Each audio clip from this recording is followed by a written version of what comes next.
સુરતમાં ચોમાસા નીકળતા સાપ હવે શિયાળામાં પણ નીકળી રહ્યા હોય તેમ નવી સિવિલમાંથી સાપ નીકળતા ફાયરને જાણ કરાતા ફાયરે સાપનું રેસ્ક્યુ કર્યું હતું।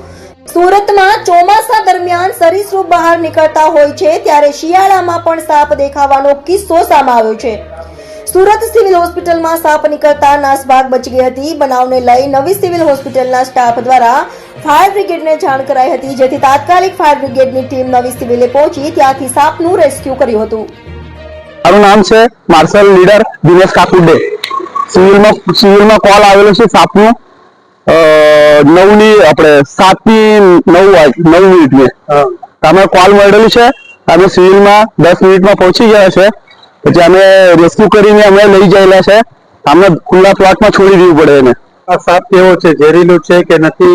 નુકસાન પહોંચાડે કે નથી? ઝેરીલું નથી, છે જે પાણીમાં ઉપર તળે ને એવું છે, એને ડેટો કહેવાય।